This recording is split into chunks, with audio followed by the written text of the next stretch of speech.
Get it popped off, big dog. Got to get it popped off. It's been a great week 13, man. Some good football being played. We're going to talk about the big show, man. We had Tennessee-Cleveland showdown. Cam versus that boy Shedeur. Mm-hmm. You know? Man, oh man. The two youngsters. The two youngsters that low-key, most fans that have been following them have been waiting to see for a very long time. Big time. Winter game, that is for sure. Cam played pretty good for the most part. I think he played pretty good. He didn't have to do too much. He was carried by a solid running game with Tony Pollard. Plus, he was carried by solid field position because Tennessee had way better field position than Cleveland. I mean, it even started at the beginning of the game with better field position. Unfortunately, I was thinking about whenever Cleveland was playing, I know there was one transitional period that really changed the game whenever Shedeur threw a pick. It was an unnecessary pick whenever they got up 17-14. But those little things, they happen, especially when you talk about cold weather football. The ball can easily sail in the wind, which clearly happened whenever he tried to throw that strike down the field. But overall, I was super impressed with both rookies at quarterback because I'll tell you the thing, even though Shedeur had that, to throw for 364 yards, which, by the way, that has him 12th with the most passing yards this year. The irony, not even the irony, but it's so funny to me that it's him being ranked number 12 and he is, number 12 in Jersey, which is cool. Something about that 12, it seems to be following. Synchronicities, yeah. The synchronicities. TB12. TB12, you know what I mean? It's just very funny how that follows him like Same that. kind of story. Late round pick. Mm-hmm. Some adversity. Yep. Fighting back. Yeah. Little black Tom Brady out there, you know what I mean? Little mini Brady out there. I love that. He showed a lot of poise in the pocket. He was moving his feet really well. I mean, him and Harold Fannin, they both have such a unique connection.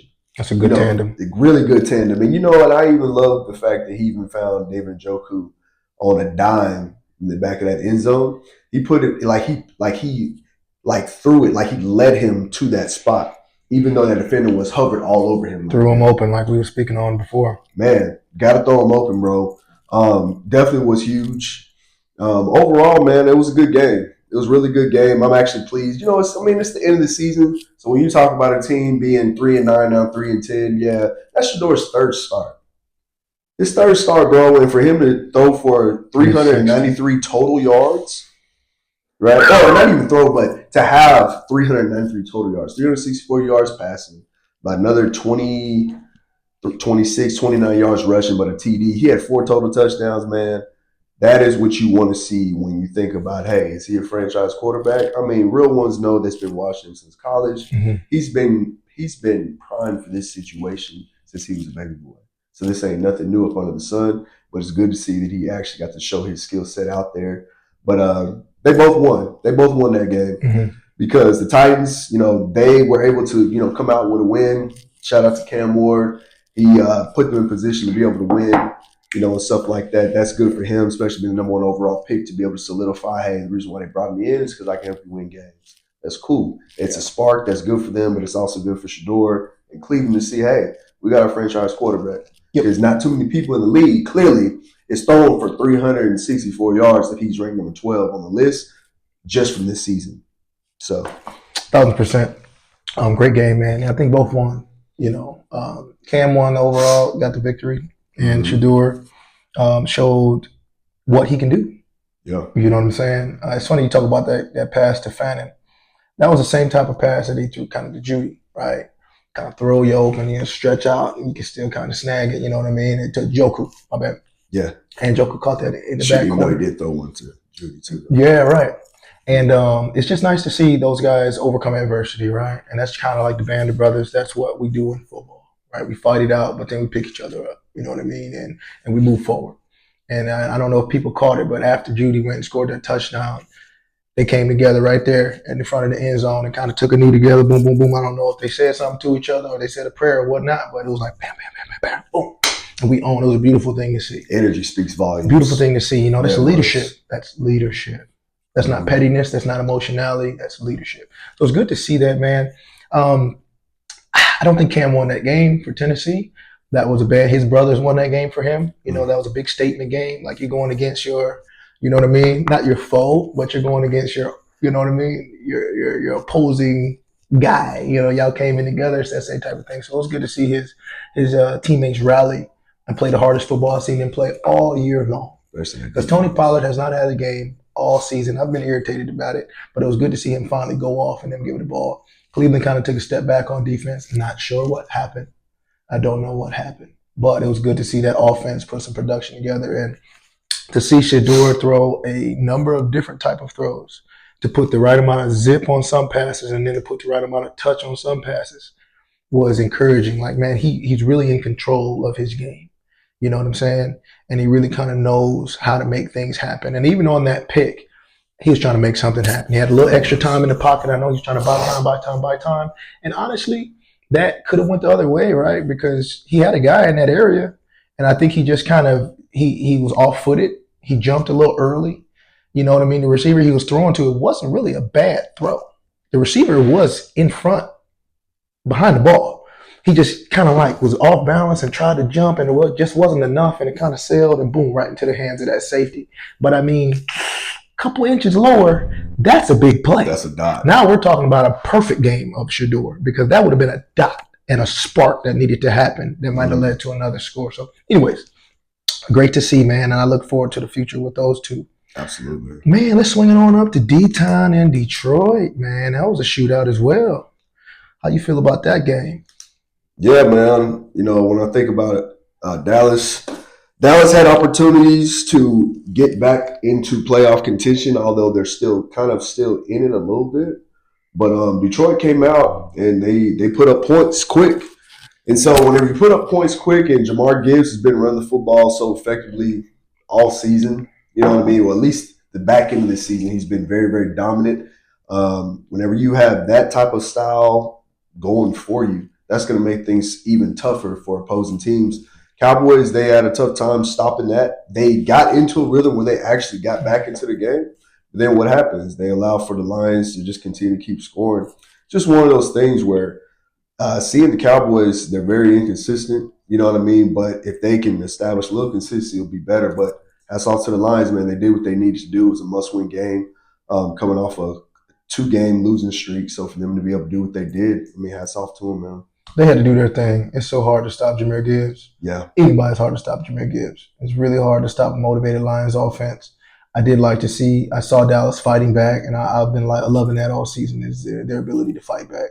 I think we need to give George Pickens a little grace, man, especially for how much production he's put up over the past few games and really has helped electrify that offense with the absence of CeeDee Lamb. So, I mean, if he has a game, okay, man, he might have had a bad day, you know what I mean? It might not have been a good morning for him. Who knows? Yeah, there's a little effort, things going on there. But, hey, it's George Pickens, man. He's really helped out that offense. So let's give him a pass and let's move on. Let's see how he shows up the rest of the season. You know what I mean? Sometimes when a guy shows you high production, give him a little grace. Anyway.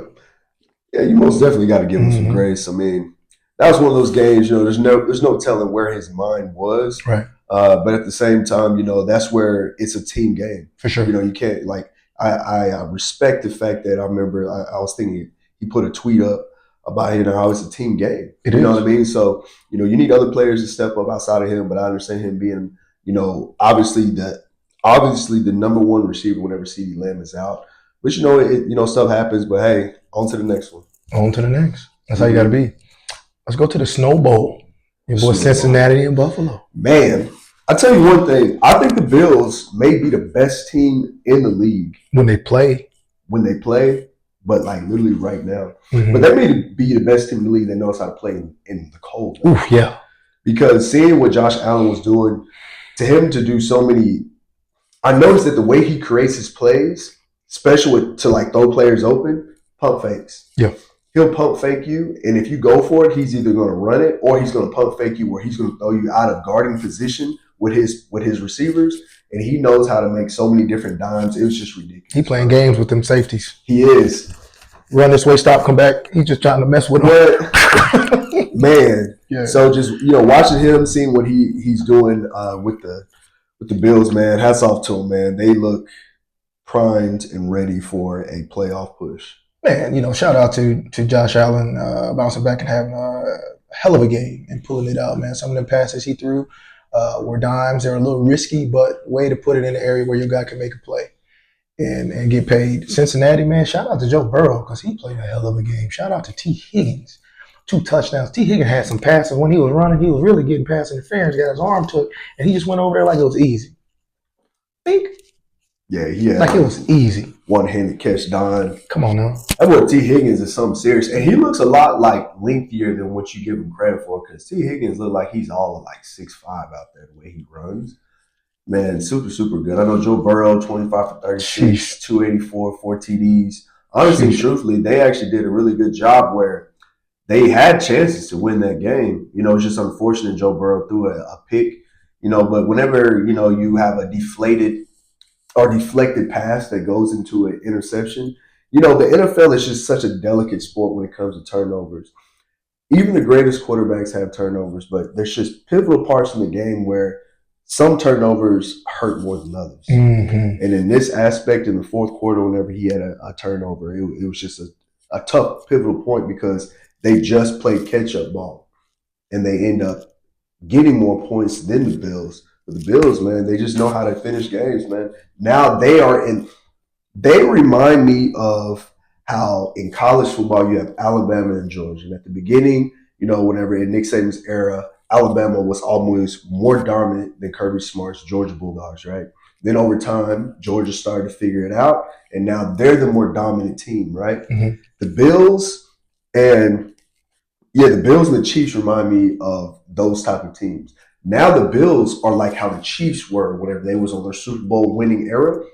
I think it's the Bills' turn. I think it's their turn, and it's because of how dominant Josh Allen is, and now the defense plays even better, more inspired. The running game's even better. I mean, James Cook still had 80 yards on 18 carries. He did his thing. So that's solid production right there. I mean, whenever you have a playmaker, He was a couple fumbles away from a monster game. man, dog. You have a game changer / playmaker at a quarterback position like Josh Allen that can put players in position. It's dangerous, and especially because he can play in this time of the year. It's going to be cold from here on out. So a lot of these teams, a lot of these quarterbacks, they can't really function that way because of the fact that it's like, man, I can't grip that football. It's hard for me to catch these balls, this, that, and the other. But clearly, Bills Mafia, y'all should be excited right now. Big time. Things are about to go up. Man, they look good. And it's the right time for it, too. It's the right time for an uptick. No, for real. Yes, sir. We do special shout-outs, man. Shout out to Green Bay pulling out that game versus Chi-Town. Hard-fought game, but they pulled it out. Yes. Shout out to Houston coming in with that dominant offense, putting the belt on KC. CJ Stroud's feeling good right now, bro. He's healthy. He's ready to rock and roll. D'Amico Ryan's got that defense rolling. Man, yeah. They look good. They're some bullies. They're bullies, and they're shocking me the way they're playing right now. Mm-hmm. Man, and they got a number one receiver in Nico Collins, who's established him being a certified dog as well. Yeah. Shout out to Jacksonville pulling out that game versus Indiana. Yes. Man, prayers go up to Danny Dimes going out with that Achilles injury. Hopefully he'll be back. I feel bad for him. Because he had a great year. Man. Breakout year. Yes, man. Such a good season. It just, he had a couple of glitches where, you could really see he's transitioning into who the team that previously drafted the Giants thought he was going to be. And now he's actually, developing, and, it's tough having that to happen. But, best of luck to him. I know he'll come back strong. Man. Shout out to Pittsburgh and pulling it out over Baltimore. I've been saying, here's the thing, whenever it comes to Aaron Rodgers, you keep him healthy, you keep him with an open pocket, he's going to pick you apart. Do you know that long pass to DK Metcalf, they haven't had like a 30-plus yard pass since November. You know what I mean? So it's been roughly a month since they've even had a deep pass like that. But it's because you've given him time. If you give him time, he can do his thing. Mm-hmm. Even whenever he ran the ball, I mean, obviously he looks pretty mobile right now, but it's just one of those things. If you don't put pressure on him, he'll kill you. But if you put pressure on him, then you have a chance. And it's unfortunate that Baltimore couldn't do that, even though Baltimore is such a disappointment because I expect so much more out of them. I know they expect so much more out of themselves. But you know, hey, it is what it is, and this is the time of the year where you just can't afford mistakes. At all. Hats off to Pittsburgh. They're going to have to retool. Mm-hmm. Baltimore's going to have to retool and figure it out. Yeah, they do. Happy Friday, boss man. Yes, sir. Beautiful week. Yes, it is. Even better weather. Yeah, I'm about to say 61 degrees outside. The sun is out. No clouds in the sky for the most part. Looks like it's not going to rain today. Man. It's a beautiful day. Beautiful day, man. Mm-hmm. Beautiful day to talk about some football. It's a very beautiful day to talk about some football. Yes, sir. Yes, it is. Which brings me to... Talk to me. Cleveland Browns. Mm-hmm. Arguably one of the more exciting young teams in the league, in my opinion, when it comes to the draft class. Big time. Okay, you had a great defensive tackle you got out of Michigan. You got a great tight end you got out of Bowling Green, Harold Fannin, right? So you got Mason Graham at defensive tackle. You got Harold Fannin, right? You got Swetchinger, something like that. He's a linebacker. They got some good defensive players too. UCLA, rookie. Probably leading all rookie linebackers in the league right now. Mm-hmm. This is just little details right here. You have Quinshon Judkins, who you can tell is going to be a legit superstar. Whenever they figure out their identity on offense, right? So you have Quinshon Judkins. You have Dylan Sampson, another rookie running back that he was the one that ran about 60 yards on a quick halfback pass from Shedeur last week against the Raiders. So you have him. So that's two rookie running backs that's balling like that for them. So you have all of that, plus Shedeur, plus Dylan Gabriel. So what I'm looking at is you have an established security of an offense and of rookie players that you can actually build around in the future. So I love that. So when I think about this past game, whenever they played Tennessee, you got to really see them all kind of do their wonderful work. Yeah. You have Harold Fannin. Harold Fannin right now, he balled. He balled, right? Had over 100 receiving yards, right? About 8 receptions. Right now he's around 600 yards receiving for the season, which is absolutely exceptional for a rookie tight end. That means that you have been a key person inside the offense. My projection based off of Shedeur and his chemistry, because you know what I see out of Shedeur and Harold Fannin? I see a young Tom Brady and a young Gronkowski. It's emerging right before our eyes. How tall is Fannin? 6'3". He's about 6'3", 6'4". Good height. Hybrid, but he used to be a hooper. Oh, he got footwork. He's a jumper. And he knows how to move his body. Yeah. Okay. Because he doesn't have the biggest frame, but he's doing what he needs to do. And as a rookie, before you can really put time in that weight room and everything, I mean, that says a lot about his athleticism. If he's able to do that just off sheer athleticism. Yeah, I was thinking about when Shedeur threw him a back pylon pass against the Titans. That was a jump ball. And I was all like, and you know, when you have somebody like that, you know, that's used to rebounding, it's an IQ thing. It's just a timing thing. Also, you know, body control. You know, all those little details. Some things you can't teach. And that's something that he naturally has, meaning with Harold Fannin. And I love that. Here's another thing that's an interesting take.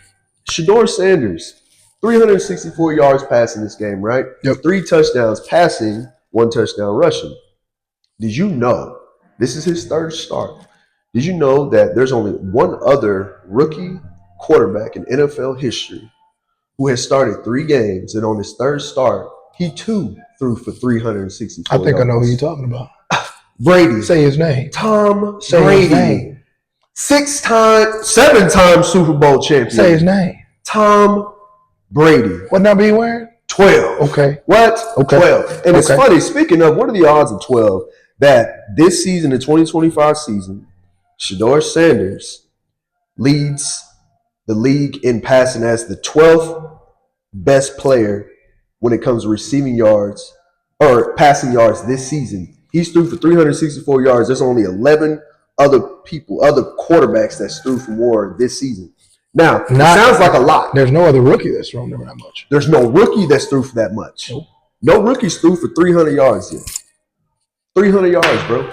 So all I'm looking at is the NFL is letting you know that it is a very chess match league, and don't take throwing for 150 yards and 2 or 3 touchdowns lightly, let alone throwing for 300 yards and 4 total touchdowns. That means that he is such a huge piece for that offense. I go back to Colorado and I think about how 4 NFL receivers got into the NFL, right?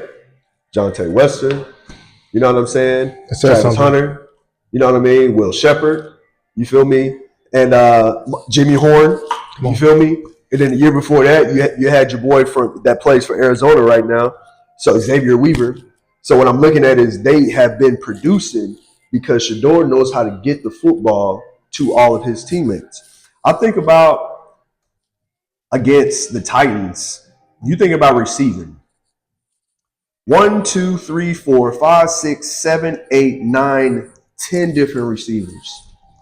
10 different receivers. That means everyone's getting the football, which means you're spreading out the football evenly to everybody, or depending on who's open. So that means that even though you try to prep for him and you try to knock off his number 1 wide receiver, his IQ is so intelligent for such a baby, meaning being him being a rookie. He's just a baby, he's just a boy. Right. You know what I'm saying? So his IQ is so much more advanced than the average quarterback naturally who's starting in the league, that he's already doing that. And that's off of just 3 starts. For the common fan that hasn't been keeping up with Shedeur, this is his 3rd start, but only his 3rd week with the starters. That's a big deal when you think about chemistry, making sure all the receivers are lined up in the right spot, making sure that whenever you have a player in motion that he actually stops, sets, all those little details that's happening, being able to help the receivers adjust or making sure the receivers are adjusting depending on the pass rushes, knowing, hey, you got to get your head around real quick, little details like that. There's so many different increments that happen inside of a snap of a play that only lasts maybe 5 to 8 seconds. 1,000%. You know what I mean? So for him to be able to use 3 weeks to be able to continue to keep getting better, I find that absolutely phenomenal. I think that this next game, I believe, I got to see who they play, but whoever they play, they're in for a rude awakening because now the Browns have an offense. And they have hope. Yes, they do. And they Just have like that. Even if they're not going to make it to the playoffs, I think that they have hope that they can still win a game. They can still taste victory. And as a football player, that matters. We're just not out there for nothing. We're not just going to go out there just to take an L. We're not going to prep all week, watch film all week, practice hard, put our body on the line, and go out there and take an L. And so when you got a guy that's taking the reins over and you know that can result in a W, I think you see a different uptick in that defense. I think what we saw is kind of just fatigue. Like, we've been holding it down all year, man. And they just had their number. But then when you got a guy and you're like, oh, man, we could have won that game. Shedeur was going blow for blow, toe to toe. And when we got a guy that we know is going to go blow for blow, toe to toe and leave it on the line, that makes you want to play harder. That makes you want to actually play till the last second and the last whistle blows because you trust that your offense, if we just get them the ball as a defensive player, that's what you are doing. We want to get the ball back in our offensive hands. We can't score unless we get a pick 6. Other than that, let's get the ball back to the offense. And when you trust and believe in your offense and they just not out there pitching 3 and outs and going back to the sideline, that makes you tired. Yes. You're on the bench and they just come right back, 3 and out. You're like, oh. Like, dang, I ain't even had a chance to breathe. I ain't even had a chance to even chop it up with my other defensive players so that we can come up with a game plan for the next series. We already got to go back out there. Yeah, man. And so I think we see a good finish to the season. I think they have a tough opponent coming up next.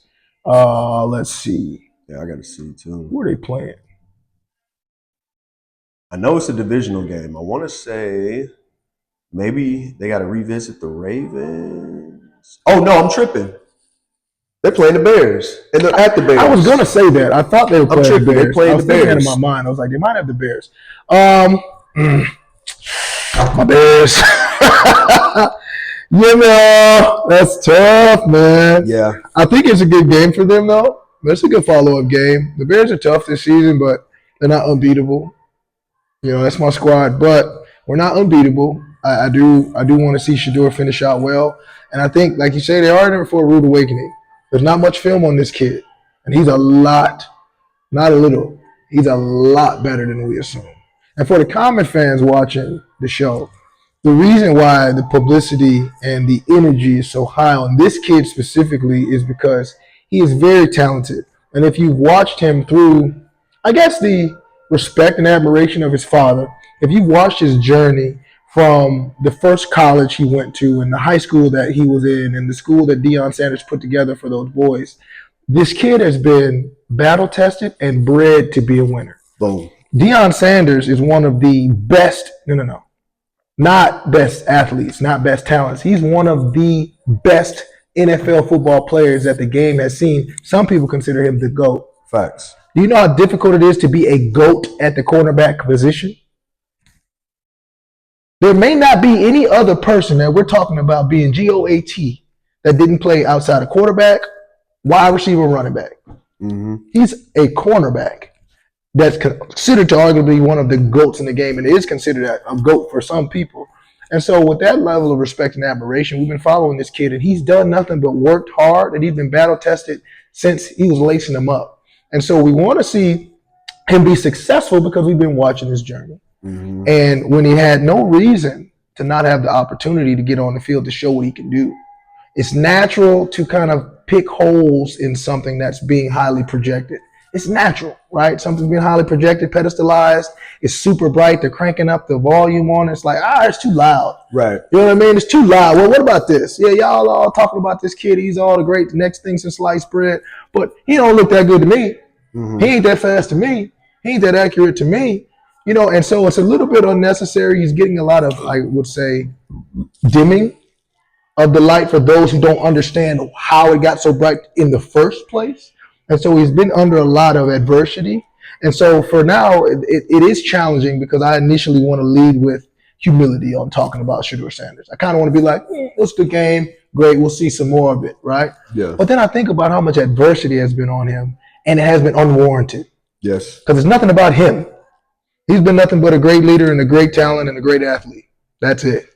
If anything, it's the bravado and that big old energy that he's inherited from his father that's also brought some negative energy and has cranked up and elevated his light. But him being confident in his ability, him having bravado and swag in his own way is nothing that we haven't seen out of Baker Mayfield, out of Jackson Dart, out of Johnny Manziel. Shoot, even Jameis Winston is loud. Yeah. We see this across the board. Cam Newton was an NFL MVP, Mm-hmm. right? Cameron Ward don't hold no punches, all right? And he's got to take the helm and start for a team and be the face of that franchise. Mm-hmm. And so now that he's getting the opportunity to be the main guy, front and center, on the front line for the Cleveland Browns, man, it's a good thing to see. And I think he's going to elevate the play of those receivers that you mentioned, the Harold Fannins of the world, right? He's going to make those guys better. I was watching a take from he's a quarterback for Mizzou. What was his name? Chase Daniels? Chase Daniels. I watched a take from Chase Daniels. He was speaking on what we talked about in the past about him having the ability to throw guys open. Yes. You see? Yes. And the fact that he's getting better week after week after week after week. That says a lot for them to be hopeful for. Like he's dialed in. He's laser focused. With the mistakes that we saw, him holding the ball a little long. In this last game, it wasn't about it being Tennessee Titans because Tennessee Titans they played better than they played all year. Yeah, I'm about to say they played like that was their Super Bowl. They played better than they played all year. Facts, bro. And the fact that I saw him with a 3-second read and then boom, immediately. Mm-hmm. 3 seconds, boom. Yep. Ta. It's not over. Bam. Do something with it. Right? Oh, do something with it. You can build on that. You can. You can build on that because that's how you compete against top teams. You got to get that ball out your hands. You do. And, when I think about that's also, it goes back to the offensive coordinator. It goes back to the game plan throughout the week. For sure. For the coaches to put him in position to be successful. Big time. Don't want to dive too much to see if they actually are, but based off of his IQ and him at least putting himself and his teammates in position to be successful, you see it. He's willing to sacrifice his body in many ways. When Quinshon Judkins had that quick screen and he almost scored whenever he ran, I think he ran maybe 55, 60 yards himself. Got clipped. And he got clipped right there in the red zone. If you go back and watch the tape, Shedeur got blasted on that play. He got blasted, but he's willing to sit there and take those hits to sacrifice for his teammates. That's nothing new up under the sun. He's been doing that since high school, dog. Speak on He's that. been doing that since high school when he was out here in Dallas. He did it in Jackson State. I mean, he's done it at Colorado, and he's doing it right now. And I think that no matter what narrative that happens with Shedeur Sanders, what you have is people inside of that building, teammates inside of that building that says, you know what, forget all that. Let me look at you. Let me feel your energy, dog. Let me be around you. Let me see who you are, bro, outside of all this other stuff. Big time. Clearly, based on how they play, they believe in him. For sure. It all started when Jerry Jeudy caught a quick drag, and I saw Jerry Jeudy break tackles that I ain't seen him do, I think, since Bama, bro. Is what it feels like. Not trying to be dramatic, but I haven't seen that aura of I want this, I need grits, grinding out. He's not bringing me down. He got the knees up. Yeah, he got those knees up, man. And I think about that, and you just watch David Njoku, and you see how he, Shedeur threw him open, as you were saying, in that back power, threw him open. You know what I mean? He reached for it, and people can say, "Oh man, he made a bad read," because Harold Fannin, he chipped and he was right there on the hook in the end zone too, and he could have threw it there. Here's the thing: whenever you have a pass rush, some things that appear open are not as open as they seem. So if you see what's there, trust your instinct. Shedeur trusts his instinct. Boom. Even though the defender was hovering all over David Njoku, it didn't matter because he threw it in a position where only David can get it. Facts. Only where there's only one person that can get this if it's gonna get got. Mm-hmm. And I think about that, man. And I'm like, that has to be so exciting. Now, Cleveland's 3-10. They're officially out the playoffs, but this is already a new season for them. Big time. Since Shedeur has stepped in, the optimism is like, man, but we having fun at the end of the season. Great because point. We have a quarterback that, like, hey, I just got to run hard. If I run hard, this quarterback is going to find me, or he's going to find the right person to be able to fit whatever play that we need to continue to keep moving these chains every single time. I love it, bro. I think the sky's the limit for what they are building, and I am just hoping and praying that Cleveland just continues to nurture him, build around him, and his teammates just be there for him. I was listening to Well Off Media, and one of the games when Shedeur was talking to all his teammates here in pregame, and he was like, look, man, I believe in y'all. Y'all believe in me. Let's go out here and do this. Little details like that. Words are powerful. Words are very powerful. And when your leader's saying, I believe in you, you believe in me, man, look, that's the kind of stuff, me being a run, that's kind of stuff where I hear my quarterback say that, I believe in you, bro. We're going to go to war. I'm going to tote this pill today, bro. We're going to go to war. Yeah, I'm going to tote this pill, bro. I got you, fam. What? I got you no matter what. If you get blasted, that's why I love seeing what Quincy did. Because I know every running back can see when their quarterback get blasted. Come on now. So whenever you catching a quick screen and you see your quarterback get blasted, it's like right when you catch the ball, it's like, nah, bro, I gotta tote this pill right now. Because I just see what happens. So no matter what, even if 2, 3, 4 defenders is coming at me, I gotta hit my truck stick on them. If there's nowhere else to go, I gotta hit my truck stick and I have to get every single yard I can.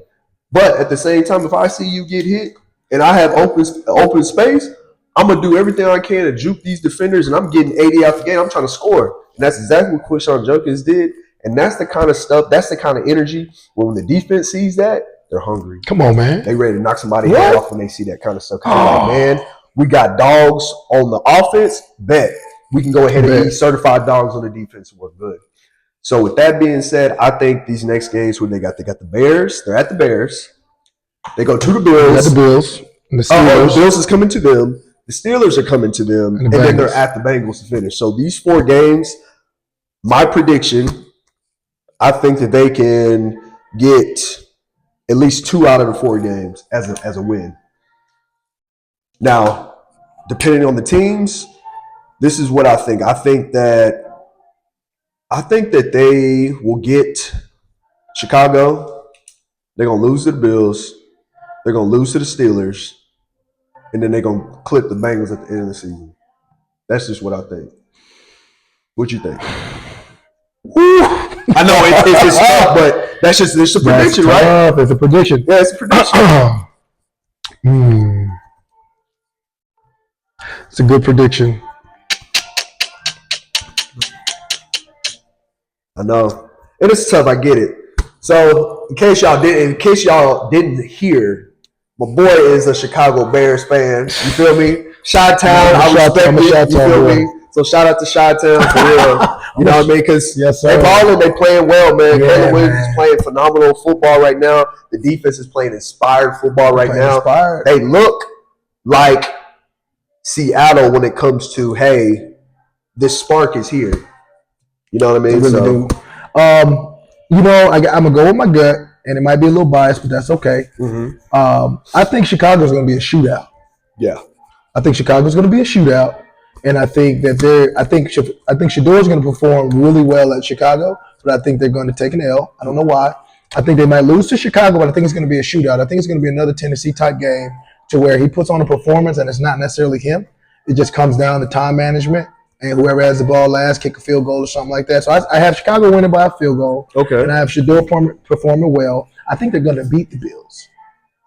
I like it. I think they're going to beat the Bills because the Bills, they got some holes in their game, and I know we're seeing the best of them last week, but I think you're going to underestimate that team, and I think it's a better matchup for that defense. The Bills is, and I think as long as you can slow down Jared Allen, I think they're going to make noise by beating the Bills. I think they're going to have to try to squeak out against the Steelers, and it's hard to beat the Steelers for whatever reason. And that's what I'm saying. I don't know why it's hard to beat the Steelers, but it's hard to beat the doggone Steelers. Yeah. Okay, and so I'm going to say lose by field goal to Chicago.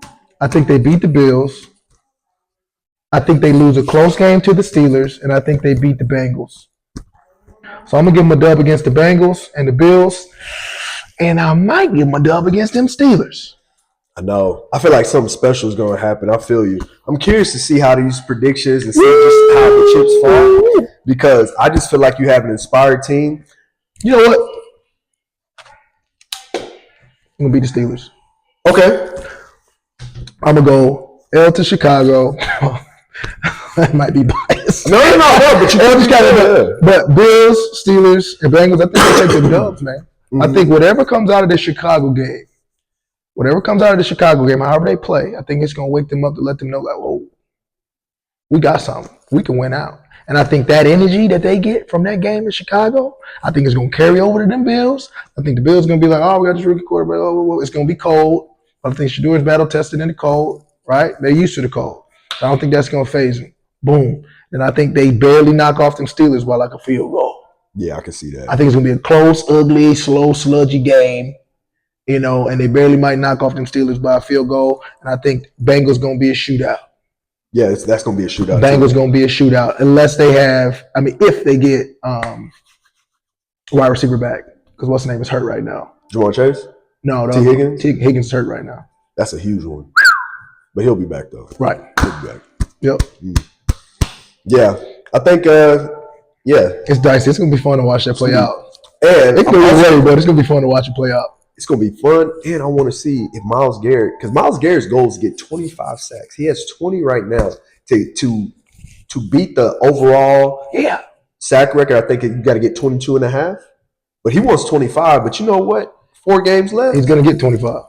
I think so, bro. He's going to get 25. I think he's going to get that 25. I think it's going to be one of those things where he's going to set the record. Whatever, maybe he may get 23 or 24, maybe 25. Whatever it is, I know it's going to be more than 22. It's going to be tough to beat that record for a while. I think so. Because he messed around and break his own record next year. You can never tell. You can never tell.